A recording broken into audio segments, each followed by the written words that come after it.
پیش کرنے کے لیے آصفہ طفیل جو کویتی ہے اس کو دعوت دیتی ہوں کہ وہ اسٹیج پر آئے اور اردو زبان میں تقریر پیش کرے جس کا عنوان ہے اولاد کی تربیت۔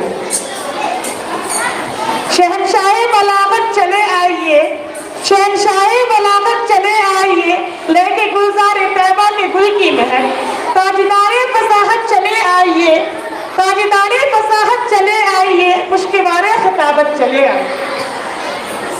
معصوم کو تشریف لائیں۔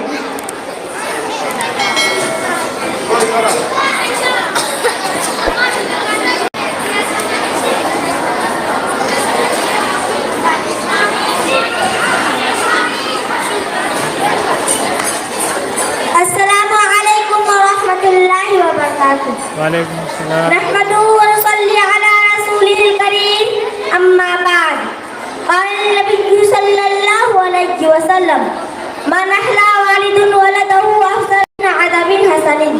حضرات گرامی قدر معزز سامعین، حضرت معاذ بن جبل رضی اللہ عنہ فرماتے ہیں کہ مجھے حضور اقدس صلی اللہ علیہ وسلم نے 10 باتوں کی وصیت فرمائی ہے۔ اللہ کے ساتھ کسی کو شریک نہ کرنا، اگر چاہ تجھے قتل کر دیا جائے یا جلا دیا جائے، ماں باپ کی نافرمانی نہ کرنا چاہے، وہ تجھے اس کا حکم کرے کہ بیوی کو چھوڑ دے یا سارا مال خرچ کر دے، فرض ماں جان بوجھ کر نہ چھوڑنا، کیونکہ جو شخص فرض ماں جان بوجھ کر چھوڑ دیتا ہے اللہ اس کے ذمے سے بری ہے۔ شراب نہ پینا یہ تمام برائیوں کی جڑ ہے۔ اللہ کی نافرمانی نہ کرنا چاہے اس سے اللہ تعالیٰ کا غصہ اور قہر نازل ہوتا ہے۔ لڑائی یعنی جہاد میں غار فٹ کرنا، سب ساتھی مارے جائے، اگر کسی جگہ وبا پھیل جائے تو ہم بغیر وہاں سے نہ بھاگنا، اپنے گھر اور پر خرچ کرنا، اللہ تعالیٰ سب کو ڈانٹتے رہنا۔ حضرات اس حدیث میں لکڑی نہ ہٹانے کا مطلب یہ ہے کہ ماں باپ اپنے رائے سے بے فکر نہ رہے بلکہ انہیں ہمیشہ نیکی اور بھلائی کی ترغیب کرتے رہے، یعنی مناسب انداز میں ان کی مات پتائی بھی کرے۔ آج کل کے لوگ اولاد کی محبت کے لیے انہیں تنبیہ نہیں کرتے، یہ سوچ کر کہ بچہ سدھر جائے گا، پھر جب یہی بچہ غلط عادتوں میں پکا ہو جاتا ہے تو ماں باپ روتے پھرتے ہیں، تعویذ باباؤں کے چکر میں اپنا وقت خراب کرتے ہیں۔ حالانکہ اگر سے بچپن سے انہیں اچھے اداب و سلیقہ سکھاتے اور تنبیہ کرتے رہتے تو آج یہ دن دیکھنا نہ پڑتا۔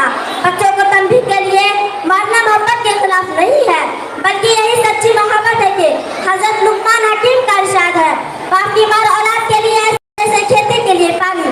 ہمارے پیارے نبی صلی اللہ علیہ وسلم نے فرمایا، کوئی شخص اپنی اولاد کو تنبیہ کرے یا 100 یعنی 3 سال تقریباً صدقہ کرنے سے بہتر ہے۔ ایک حدیث میں ہے، کوئی باپ اپنی اولاد کو اس سے افضل عطیہ یا تحفہ نہیں دے سکتا، انہیں اچھا طریقہ سکھائے۔ آپ صلی اللہ علیہ وسلم نے فرمایا، بچہ 10 سال کا ہو جائے تو نماز پڑھنے کا حکم دو، اور جب 10 سال کا ہو جائے تو نماز نہ پڑھنے پر مارو۔